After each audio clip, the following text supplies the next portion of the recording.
E5. El arquetipo Gravis.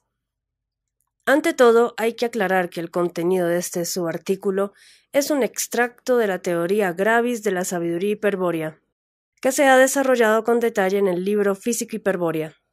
Aquí solo presentaremos los principales aspectos de la teoría, explicados en forma conceptual, es decir, despojados de toda la compleja fundamentación matemática que allí se exhibe. Pero como lo matemático constituye un ingrediente intrínseco de la teoría Gravis, es claro que semejante despojo ha de conspirar contra la comprensión plena de los conceptos que vamos a estudiar. No obstante, como una demostración matemática rigurosa de la teoría Gravis, queda fuera de los objetivos que se han propuesto para este libro. Trataremos de aproximarnos lo más posible a su tesis mediante la precisa descripción del arquetipo Gravis.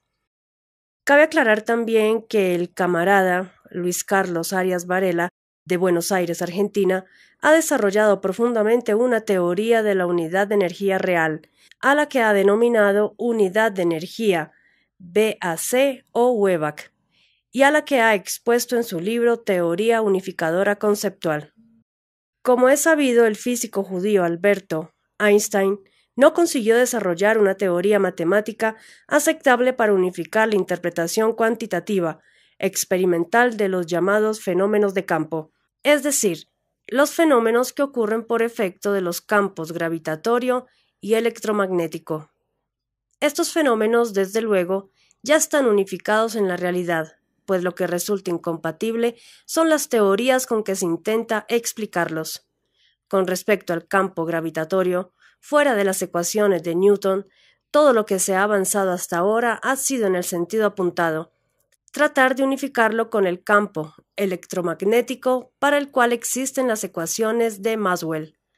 Por ese camino, al tratar el campo gravitatorio en forma einsteiniana relativista, se hace necesario echar mano de un instrumento matemático bastante complejo denominado tensor. Pero si, por caso, se decide interpretar los fenómenos físicos en base a la mecánica cuántica, entonces hay que recurrir a aún más complejas fórmulas estadísticas, probabilísticas, que requieren el uso de ordenadores electrónicos. Por otra parte, se ha supuesto que la masa responsable del campo gravitatorio deforma o distorsiona el espacio, siendo necesario también, aparte del cálculo tensorial, diferencial y estadístico, apelar a geometrías no euclidianas. Se agrega así complejidad a la complejidad, y se consigue tomar una distancia cada vez mayor del fenómeno en sí, de su facticidad. Pues bien, la sabiduría hiperbórea aporta una explicación de todo punto diferente, pero que comprende perfectamente al fenómeno gravitatorio y permite dominarlo en beneficio de los objetivos estratégicos de los SIDAs. Y tal explicación no requiere del empleo de matemáticas formales, salvo cuando se desea desarrollar una tecnología, en cuyo caso se recurre a una geometría esotérica, que está del todo fuera de los ambientes académicos de Occidente. Para entender con amplitud dicha explicación, que será expuesta enseguida, hay que partir de la base de que la desviación subjetiva de la física teórica es mucho más grave de lo que suele pensarse. En efecto, las críticas más audaces se han centralizado generalmente sobre Einstein, Planck, Bohr, Heisenberg, etc., pero jamás habían cuestionado a Newton. Y con él se inicia el error. La sabiduría hiperbórea de la cual procedía la ciencia secreta de la SS remonta su tesis a los conceptos de Newton y Leibniz, a quien atribuye dos errores capitales, y desde allí desarrolla una teoría tan atrevida y audaz como irrefutable. Por supuesto, no se podrá detallar aquí toda la teoría, pero bastará con que se describa el initium, el principio desde el cual ha de partir el razonamiento. La formulación de la tesis es la siguiente. El campo gravitatorio es la potencia de un arquetipo psicoideo. Esta tesis sintética, pronto lo comprobaremos, puede ser aplicada para explicar casi cualquier fenómeno aparte del gravitatorio, tal como, por ejemplo, los entes externos, cuya finalidad o término universal estudiamos en el subartículo precedente. Prestemos, pues, especial atención a su explicación. La física supone, y supone bien, que una relación liga a la masa con el campo gravitatorio. A donde se equivoca es desde Newton, en la afirmación de que tal relación es de causa y efecto, es decir, que el campo gravitatorio ocurre por efecto de la masa. Con tan erróneo concepto no es extraño observar los enormes armatostes que deben fabricarse para aprovechar el espacio aéreo. Y naturalmente, ellos, los fabricantes de cacharros voladores con motores de metal y a combustión interna, dudarían de nuestra cordura si aseguramos que los ciudad leales, en base al concepto arquetípico de la gravedad, disponen de vehículos de piedra, por ejemplo, para trasladarse al sitio que deseen, y más aún si agregamos que tales vehículos no poseen motor.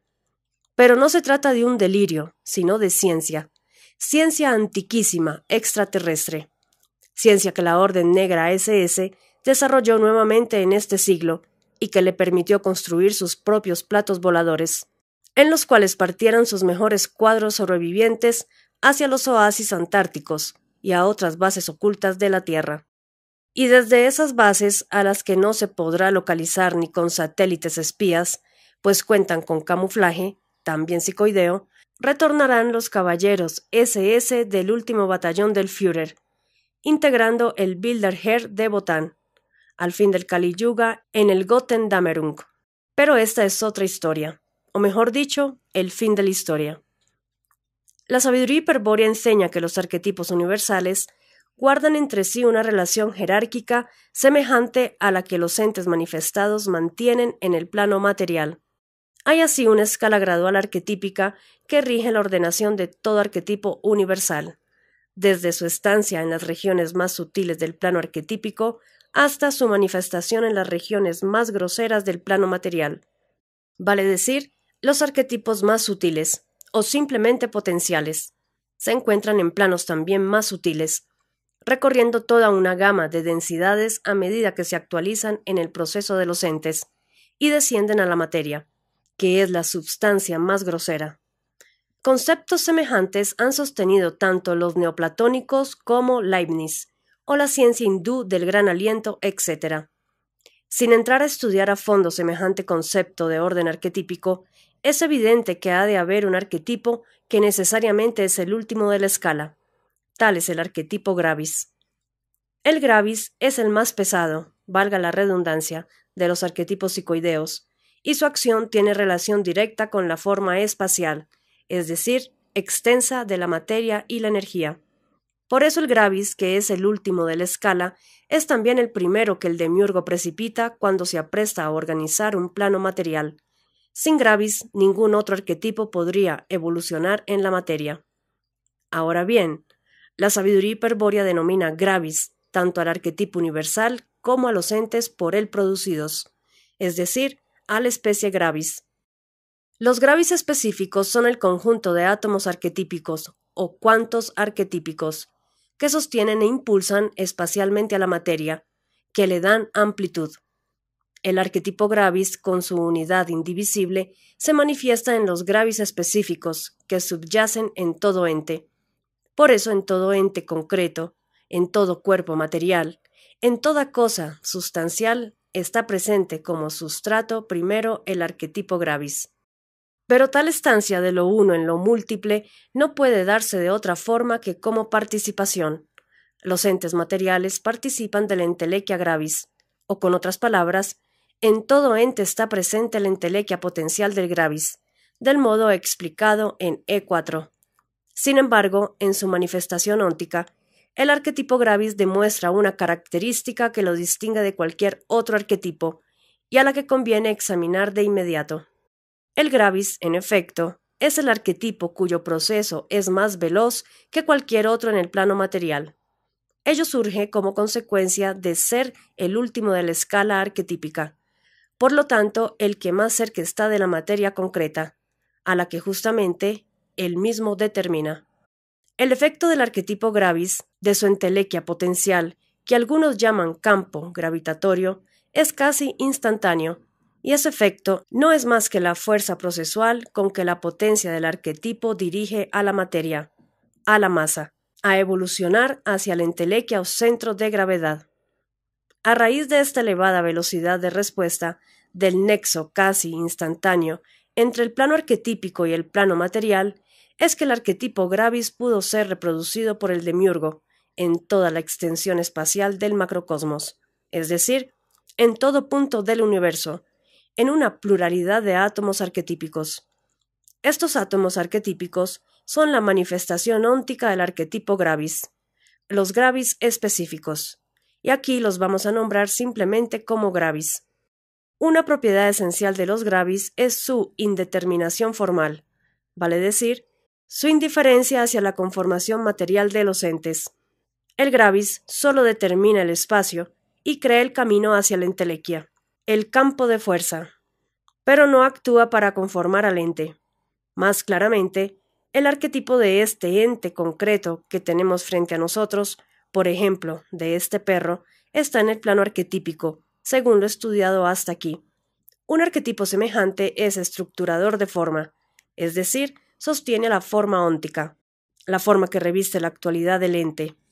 El arquetipo gravis, en cambio, debido a su nexo instantáneo con el ente, está allí, en el perro, como sustrato material, y es quien determina su peso en relación con otros gravis que ocupan el espacio. La Tierra, por ejemplo. El gravis no es estructurador de forma, o es indiferente a la forma misma, pero en tanto que arquetipo psicoideo, posee una potencia que lo impulsa a desplegarse en un proceso evolutivo. La culminación de todo proceso evolutivo, de cualquier arquetipo, es su perfección final, la cual está presente en lo óntico como entelequia potencial, como una finalidad que es idéntica al principio. Y aquí daremos otra definición que completará la descripción de las propiedades del arquetipo gravis, y a la que volveremos a referirnos más adelante. La entelequia potencial del arquetipo gravis coincide espacialmente en los cuerpos simples, con aquel punto ideal que la física ha denominado centro de gravedad. Desde luego, esta definición ha de tomarse con mucha cautela, puesto que en E4 hemos vinculado a la entelequia potencial con un núcleo indiscernible, que consiste en un punto inextenso, no coordenable, el cual no parece evidente que pueda coincidir con nada, y menos aún con una región concreta de los entes, como la física afirma que es el centro de gravedad.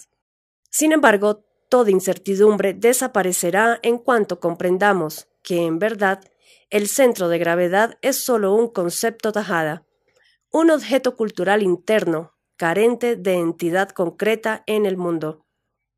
En el ente material lo que efectivamente existe y se manifiesta es una dirección de la fuerza gravitatoria que apunta hacia un centro hipotético, radicado en su interioridad.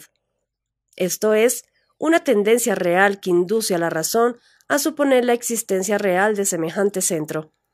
Pero el centro de gravedad en sí, como los puntos indiscernibles definidos en E4, jamás puede ser realmente alcanzado desde la exterioridad del ente. Naturalmente, aquí nos referimos concretamente al centro de gravedad de un ente sólido. Pero la conclusión es válida para cualquier caso. Por ejemplo, el de una esfera hueca, cuyo centro de gravedad es puramente espacial, es decir, carente de la substancia que constituye la esfera. La sabiduría hiperbórea niega que el centro de gravedad de una esfera hueca pueda ser efectivamente alcanzado, o tan siquiera situado con exactitud en el espacio real, y por el contrario, afirma que en el sitio que debería hallarse el centro de gravedad, en realidad existe un punto inextenso indiscernible. Tal punto no puede ser observado de ningún modo partiendo desde la percepción temporal del sujeto consciente y desde la intuición sensible, es decir, desde la exterioridad del ente, pues se trata de un punto futuro, de una entelequia potencial. Por ese camino exterior, a lo sumo, se conseguirá notar una distorsión espacial en torno del centro de gravedad, distorsión producida por la entelequia gravis, pero no se percibirá el centro de gravedad en sí. Recordemos lo dicho en la primera parte sobre la irrepresentabilidad de los arquetipos universales, y comprenderemos por qué el campo gravitatorio se resiste a la cuantificación físico-matemática. Tomemos un cuerpo material y depositémoslo en el espacio. suficientemente lejos de la Tierra o de cualquier otro planeta. Afirmamos entonces que el cuerpo produce un campo gravitatorio a su alrededor, y lo comprobamos observando cómo atrae hacia su centro de gravedad o entelequia potencial otros objetos de menor masa. Si el cuerpo está en reposo, no podemos describir su campo. Solo sabemos de él por sus efectos sobre otros cuerpos. El campo en sí es invisible, propiedad equivalente a la irrepresentabilidad de los arquetipos universales.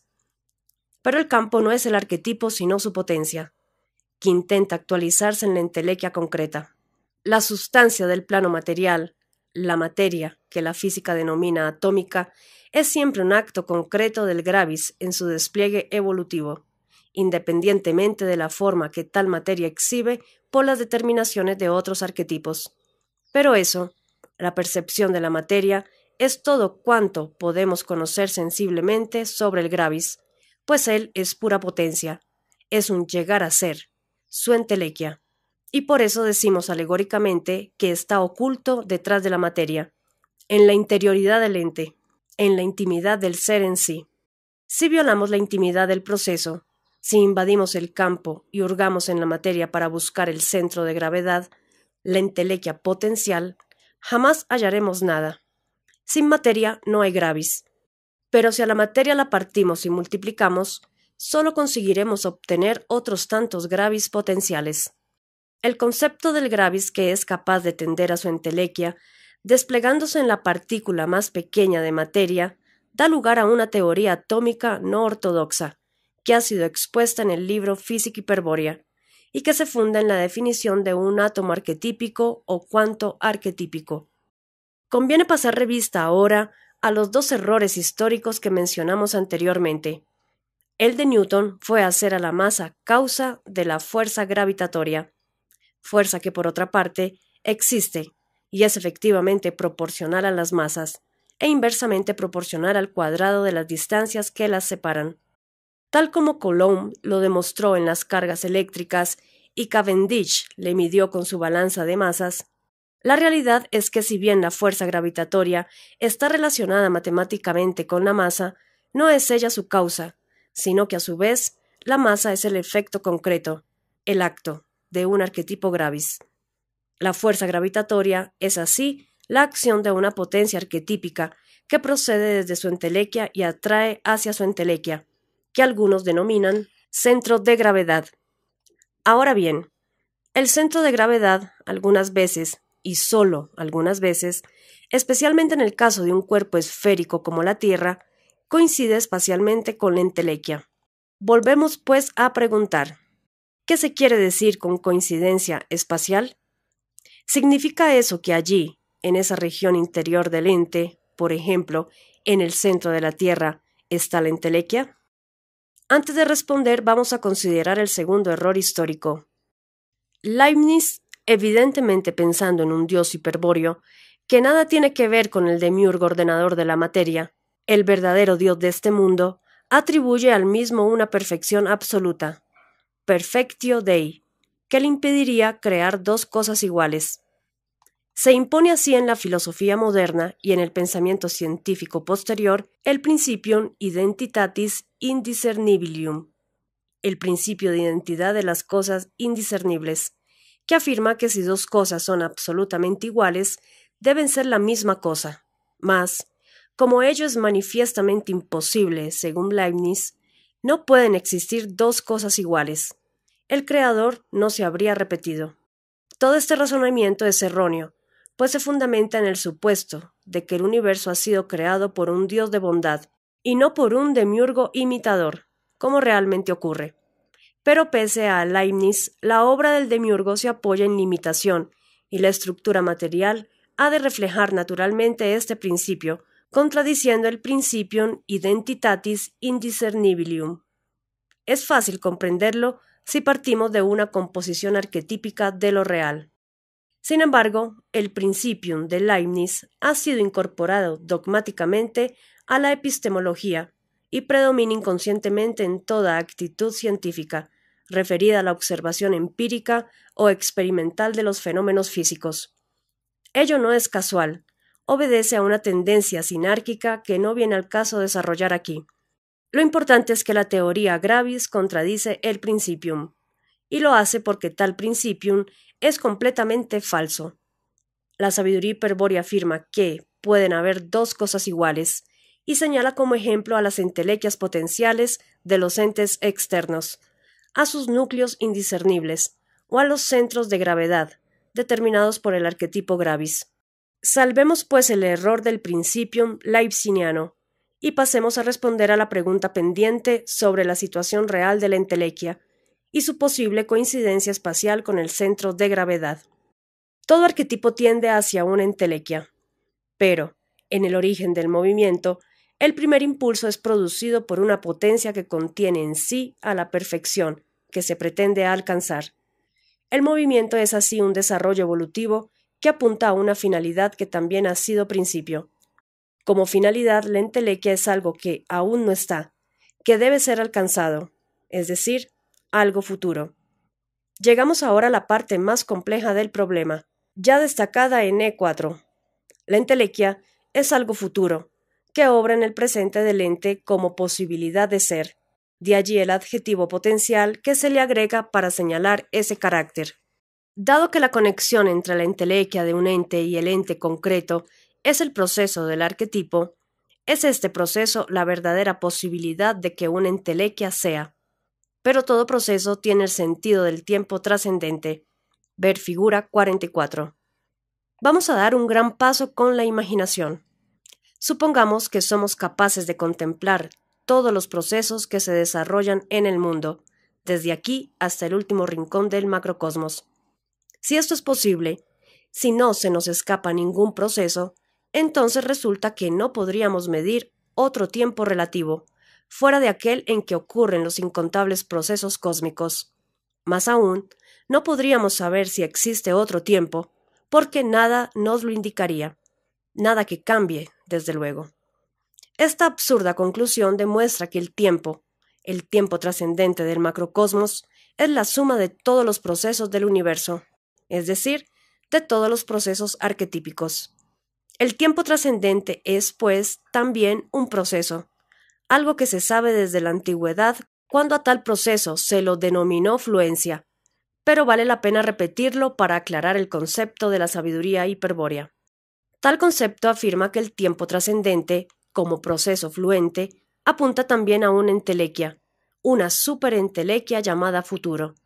En efecto, el futuro solo puede ser concebido como entelequia, como perfección final de un proceso cósmico de conciencia. El tiempo trascendente, cuyo initium es el uno, Brahma, o como quiera que se quiera nombrar al demiurgo, y cuyo final, la entelequia del tiempo, el futuro, es el uno, Brahma, o como quiera que se quiera nombrar al demiurgo. El tiempo trascendente, según convenimos en la primera parte, es trascendente para el microcosmos, pero en verdad es una fluencia inmanente de la conciencia cósmica, del alma del demiurgo, y esa conciencia ha producido los arquetipos cuyos procesos nos preocupan. Desde allí, pues, desde el tiempo trascendente parte todo lo real, y de allí también han de partir todas las interpretaciones sobre lo real. Mas no se trata ya de una mera dimensión como pretende la física, sino del soporte esencial de todo lo existente. Solo después del tiempo, a posteriori del tiempo trascendente, aparece el espacio, como efecto de los procesos arquetípicos que se desarrollan en los planos de la materia y la energía. Simplificando mucho la teoría de la física hiperbórea, puede concluirse aquí que el espacio es un segundo grado del tiempo trascendente, o bien un estado grosero del tiempo, una categoría temporal inferior, una especie de tiempo caído, etc. El fundamento y la justificación de tal calificación proviene de que el espacio solo aparece en relación con la materia, es producido por ella. Pero la materia siempre sigue el proceso de los gravis, no puede escapar a su potencia plasmadora, pues los gravis caen como entes específicos del último arquetipo de la escala, desde la conciencia cósmica, es decir, desde el tiempo trascendente. Observando los extremos del proceso, es evidente que el espacio es causado por el tiempo trascendente mediante la materia organizada por los gravis. Hemos dado un gran paso. Regresemos ahora a aquellas preguntas sobre la entelequia potencial y su coincidencia con el centro de gravedad. Si aplicamos los conceptos anteriores al problema del campo gravitatorio, habremos de extraer conclusiones del todo diferentes a las que aporta la física. Consideremos un campo de gran masa, la Tierra, por ejemplo. A. Para la física, alrededor de la Tierra existe un campo gravitatorio. Para la sabiduría hiperbórea, alrededor de la Tierra actúa la potencia del arquetipo gravis. B. Para la física, la masa de la Tierra deforma el espacio curvándolo en sus inmediaciones. Para la sabiduría hiperbórea, la masa de la Tierra genera un espacio curvo que es reflejo de la distorsión que el gravis representa con respecto al tiempo trascendente. C. Para la física, en el centro de la Tierra está situado el centro de gravedad, a donde convergen todas las líneas de fuerza imaginarias que describe el campo gravitatorio. Para la sabiduría hiperbórea, en el centro de la Tierra hay un punto que coincide con el centro de gravedad, es la entelequia gravis. Volvemos al principio, pero en este momento podemos entenderlo. Hay coincidencia espacial pero no temporal. No puede haberla, pues la entelequia es el aspecto futuro del arquetipo gravis. ¿Qué cabe esperar entonces del centro de gravedad según la sabiduría hiperbórea? Un punto indiscernible, es decir, un punto que contradice el principium identitatis indiscernibilium de Leibniz. Ocurre así porque la entelequia, en tanto que perfección final del arquetipo, es el arquetipo mismo. Desde la entelequia, el gravis promueve un proceso que no puede interrumpirse y que va desde la potencia, campo gravitatorio, hasta la entelequia, centro de gravedad, que está en el futuro. Tal camino procesual abre una brecha en el espacio, lo distorsiona, produciendo un contacto topológico entre planos diferentes. En rigor de la verdad, lo que ocurre en el punto indiscernible es que la entelequia regenera un punto del espacio transformándolo en tiempo, lo eleva si se quiere. Indaguemos nuevamente. ¿Por qué indiscernible?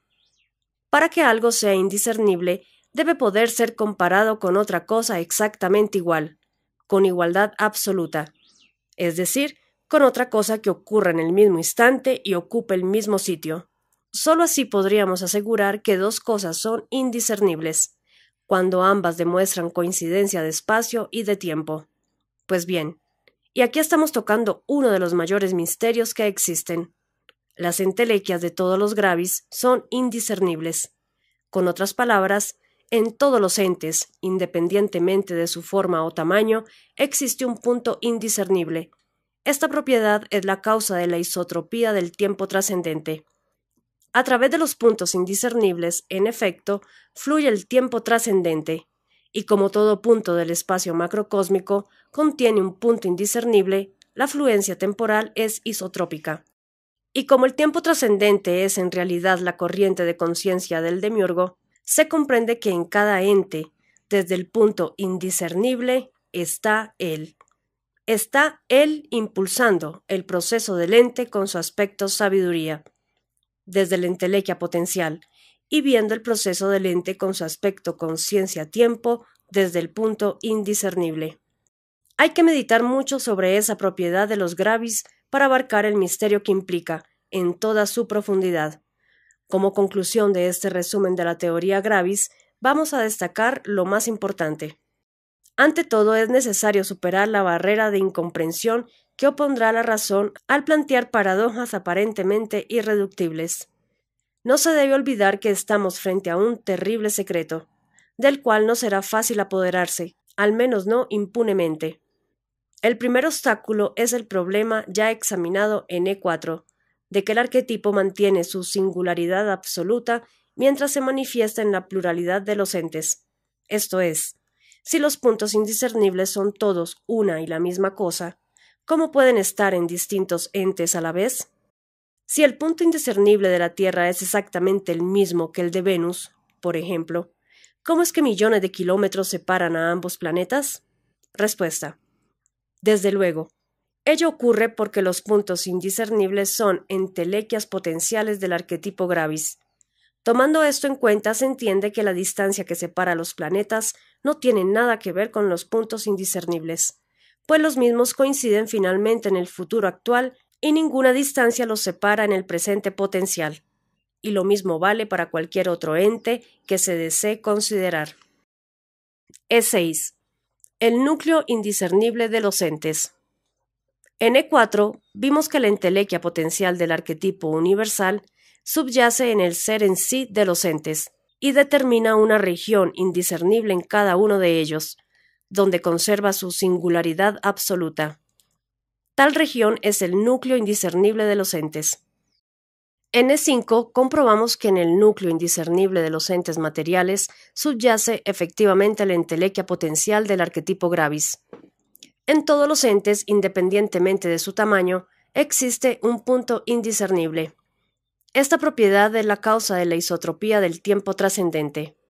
Ahora bien, para comprender con profundidad el concepto de núcleo indiscernible, es necesario extender estas definiciones a la totalidad de los entes externos y a la totalidad de los arquetipos universales. Vale decir, en el núcleo indiscernible de todo ente se encuentra la entelequia potencial de su arquetipo universal, la cual es indiscernible de la entelequia de cualquier otro arquetipo universal. Esta extraña propiedad, que asemeja el núcleo indiscernible a una pura nada, tiene su causa en el modo imitativo, con que el demiurgo ha producido los arquetipos universales, como réplica de sí mismo, de sus aspectos esenciales. Por eso solo existe una mónada y 10 arquetipos conformados con tal mónada. Esto es importante. Ni 9, ni 11.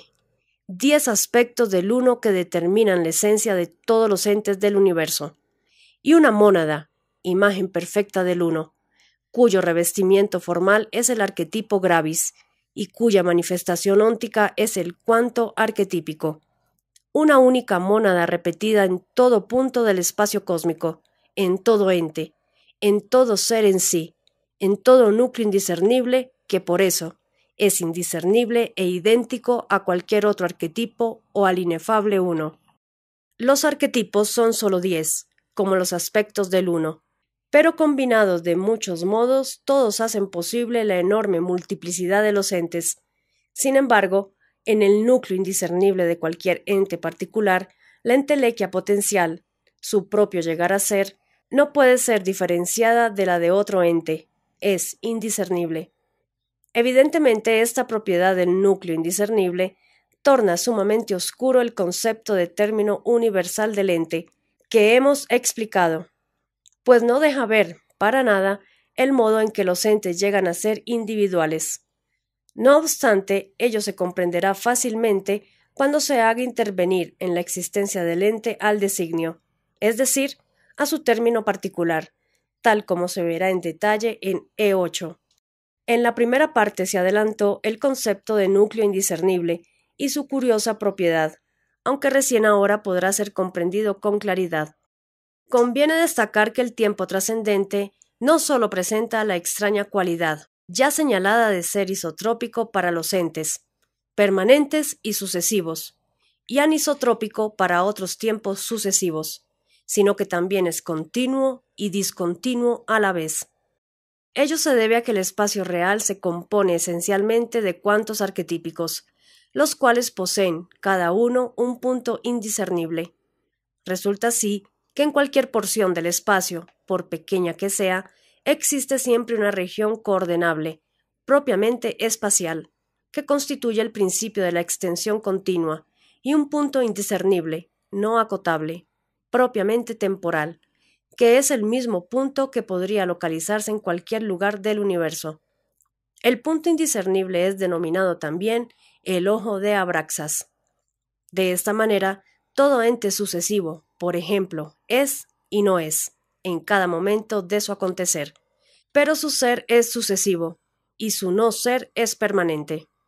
El fin de todo ente, del ente particular y del ente universal, está presente en cada instante de tiempo trascendente, y de esta finalidad no escapan ni siquiera los entes autónomos o inmortales, como el microcosmos actual del Pazú.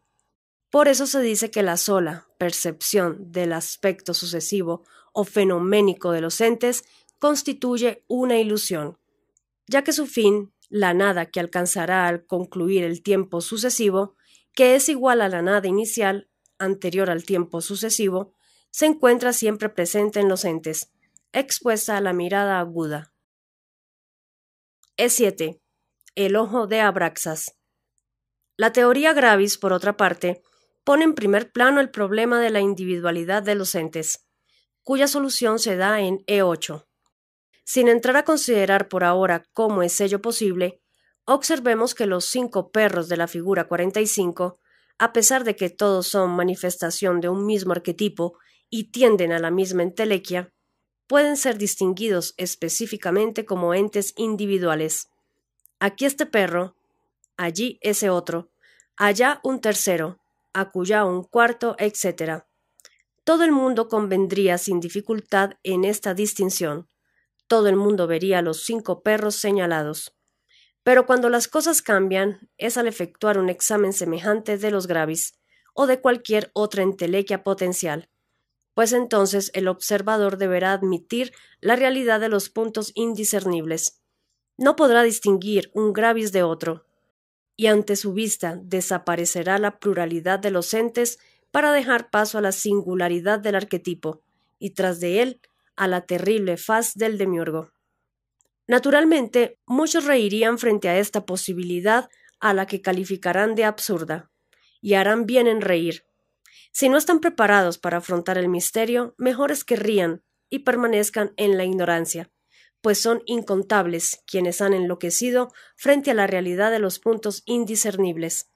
Hubo místicos, por ejemplo, que de pronto vieron ojos en todas las cosas, o experimentadores que contemplaron el mundo con la percepción visual expandida por medio de algunas drogas y se horrorizaron al comprobar un cosmos viviente, provisto de millones de ojos, con los cuales Dios los observaba desde todas las cosas.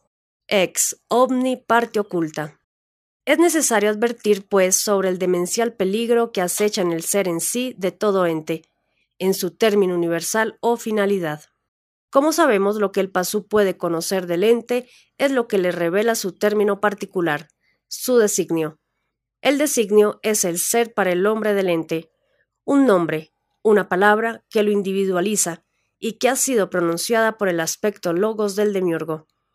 Pero lo que venimos estudiando hasta aquí es el término universal del ente, el ser en sí, quien se encuentra encerrado en su intimidad y es inaccesible al conocimiento del pasú. Al pasú, en efecto, solo le es dado el conocimiento de los entes desde su exterioridad. Solo puede dialogar con la naturaleza o el mundo, tomar el designio y poner el sentido en el ente. Pero el ser en sí, el punto indiscernible, la entelequia potencial, ha de permanecer desconocido para él. Jamás sabrá que ha sido constantemente observado desde todas las cosas, por el ojo, uno y múltiple de Abraxas. Por el contrario, al Viria no solo le es posible la percepción del ser en sí, sino que tal experiencia forma parte de las técnicas de liberación espiritual. Fuera del peligro real que representa un enfrentamiento tal con el demiurgo, en la vía de la oposición estratégica, ello constituye un riesgo calculado, al extremo que se cuenta de antemano con él mismo, y se lo ha incluido como parte de la técnica. El enfrentamiento directo con el demiurgo permite, en efecto, el dominio del tiempo, es decir, independizar el área estratégica del arquémona, del tiempo trascendente del macrocosmos, la creación de un tiempo propio. ¿Cómo? Ante todo, el Viria ha de predisponer el arquémona con vistas a la oposición estratégica. Para ello debe definir un punto exterior al arquémona, es decir, un punto en el Valplas. Tal punto ha de quedar enfrentado al cerco infinito cuando el Viria ocupe la plaza, y contra él se efectuará la oposición estratégica al tiempo trascendente.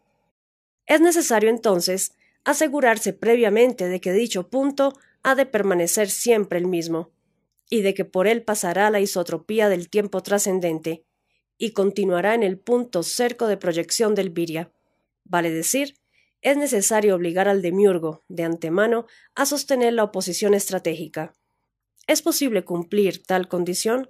Respuesta: sí, aplicando el principio de la física hiperbórea que afirma que toda porción ponderable de materia es la expresión de uno o más átomos arquetípicos, o quantum arquetípicos, en cada uno de los cuales existe un punto indiscernible. En cada punto indiscernible, que es el mismo punto en todos los átomos del universo, existe un punto de tiempo trascendente, presente en cada uno de ellos. El demiurgo manifiesta su conciencia a tiempo. Este párrafo en bastardilla se ha de tornar claro ahora, a la luz de la teoría gravis resumida en E5. Mas, para el Viria preocupado por su liberación espiritual, los puntos indiscernibles en los entes y la presencia del demiurgo son algo más que una teoría. Según la sabiduría hiperbórea, el encadenamiento espiritual es un acto de guerra enemigo, y nadie puede desencadenar su espíritu sin luchar. La actitud guerrera es esencial en la vía de la oposición estratégica que proponemos en este libro, o en cualquier otra vía hiperbórea. De aquí que el enfrentamiento con el demiurgo sea inevitable, tarde o temprano.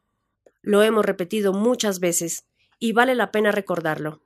La verdad, la única y efectiva verdad, está en el interior de cada uno, en la memoria de la sangre. Allí debe concurrir el Viria para confirmar la tesis fundamental de la sabiduría hiperbórea.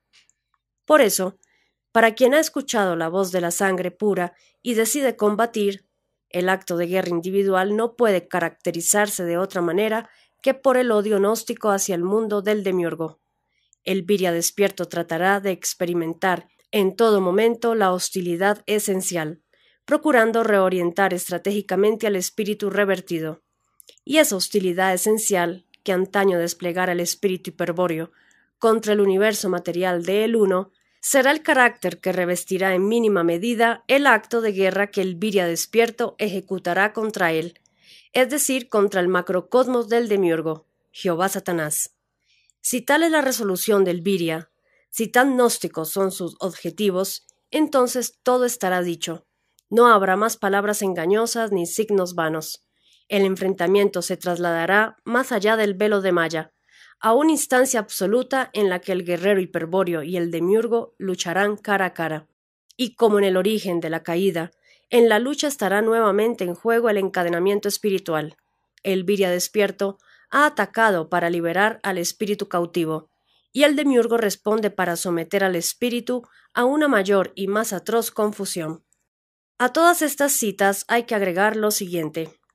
Y en ese enfrentamiento inevitable, en el que el guerrero hiperbóreo y el demiurgo lucharán cara a cara, la prueba más difícil que deberá afrontar el guerrero será la contemplación de la terrible faz del demiurgo. Por supuesto, el demiurgo es un actor con muchas máscaras, pero aquí nos referimos a uno de sus aspectos, aquel que puede ser percibido en el ser en sí de los entes, es decir, en la entraña de todos los entes del mundo, a los que sostiene y vitaliza desde la entelequia gravis, ese aspecto que la sabiduría hiperbórea denomina dragón del mundo, Draconis mundi, y la cábala hebrea Metatron. No es posible describir con palabras la forma del dragón del mundo, del anima mundi, y no vale la pena intentarlo. Bastará con que nos formemos una idea sobre la peligrosa potencia disolvente de esta imagen, y ello se logrará si aseguramos que sólo quien dispone de un valor infinito, es decir, un valor producto de la voluntad graciosa del espíritu infinito, consigue resistirla. Para cualquier estado espiritual inferior, por ejemplo para el Viria perdido, su aspecto es irresistible.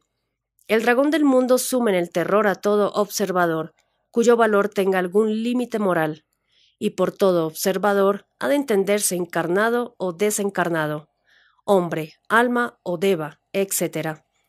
La importancia de esto se verá con claridad si aseguramos que la prueba capital que la sabiduría hiperbórea impone para obtener la iniciación, esto es, la prueba del valor, consiste solamente en la contemplación de la terrible faz de el Uno.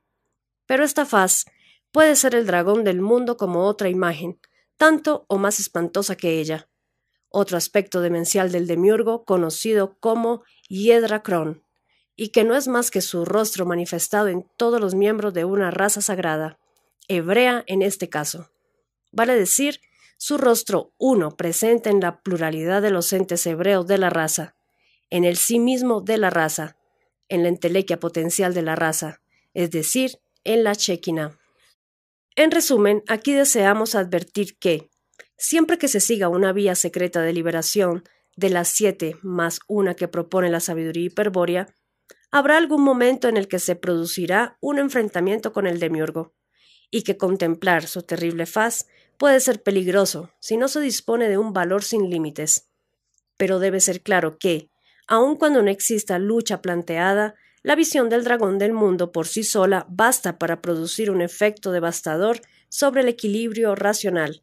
La estructura cultural puede salir parcial o totalmente destruida de esa experiencia, o el sujeto cultural puede ser fagocitado por el dios de un ente, en un contexto extremadamente oblicuo. En cualquier caso, ello significa la locura. Así pues, ninguna precaución que Elvira adopte será excesiva al tratarse de este tema, puesto que el dragón del mundo está presente en todos los entes, ya que todos los entes forman parte de su cuerpo. En la entelequia de los gravis, desde los puntos indiscernibles que están en todos los cuerpos, es decir, desde el tiempo trascendente que es su conciencia, está él, sosteniendo el orden material. Pero él no actúa a través de los gravis, solamente los sostiene. No es el aspecto logos el que se manifiesta en los puntos indiscernibles, sino el aspecto conciencia-tiempo. No es el verbo, sino el ojo del demiurgo, un ojo multiplicado incansablemente en toda la creación, pero que es siempre el mismo ojo. He aquí a Maya, un ojo que se contempla a sí mismo, que se admira perpetuamente de sí mismo, un ojo que está en el lobo que acecha y en el cordero que huye, en el hombre que hunde el puñal en su hermano y en su hermano que muere, y también en el puñal que se embriaga de sangre borboteante. Un ojo que mira desde el amado y desde la amada, y desde la traición del tercero. En fin, ese ojo, cuya cuenca es una cima que desciende a los abismos del bien y del mal. Es el ojo de Abraxas, un ojo terrible e insensato. No en vano los gnósticos alejandrinos, que sabían con qué clase de monstruos se las tenían que ver, encerraban al ojo de Abraxas en un triángulo, es decir, aplicaban la ley del cerco, para no enloquecer de esquizofrenia. Los iniciados hiperbóreos, los virias despiertos, o los caballeros de la SS, por ejemplo, como aquellos gnósticos, también poseen técnicas para resistir la mirada disolvente del demiurgo, y a los puntos indiscernibles de los gravis, en beneficio de la estrategia de los siddhas. Claro, nos preguntaremos, ¿aprovechar? ¿Para qué? ¿Cómo? Y estas preguntas parecerán no tener respuesta en una época en la que si no se dispone de un bebatrón, parece que nadie puede ni soñar con investigar el interior de la materia. Y si no se posee una grúa hidráulica, ¿quién intentaría mover las piedras de Sacsayhuamán? Pero la verdad es que solo para lo maravilloso se debe aprovechar la teoría gravis, que es una ciencia de los siddhas, y de la cual están excluidos los pasú y virias perdidos. Veamos algunas de tales posibilidades maravillosas. El que ha comprendido la teoría gravis, por ejemplo, puede buscar en sí mismo, en su microcosmos el punto indiscernible, y por medio de la voluntad graciosa, desplazar el centro de gravedad fuera de su cuerpo, evitando el peso, es decir, la atracción que la Tierra ejerce sobre su masa, es la levitación. Pero como su propio punto indiscernible es el mismo que el de esa piedra que está allí, podrá moverla también con un acto de su voluntad. Es la psicoquinesia. Mas, cuando a un cuerpo material hábilmente diseñado se lo lleva a coincidir en su entelequia con la de un cuerpo humano, entonces se dispone de un vehículo que viaja sin motor, como los que siempre han tripulado los hiperbóreos. Y como en el punto indiscernible hay distorsión espacial, tales vehículos pueden tornarse invisibles por aceleración temporal y no por altas vibraciones, como sostienen ciertos ufólogos materialistas y sinarcas. Por último, en el centro de la Tierra, dada la gran potencia de su masa, hay un poderoso punto indiscernible que altera de tal modo el espacio y el tiempo, que puede encontrar allí, según la manera como se acomete el acercamiento, desde un núcleo de magma, tan caro a los geólogos miopes, hasta una porción simultánea del espacio cósmico, es decir, un firmamento estrellado, pasando por muchos estados intermedios que dependen del espacio de significación demiúrgico.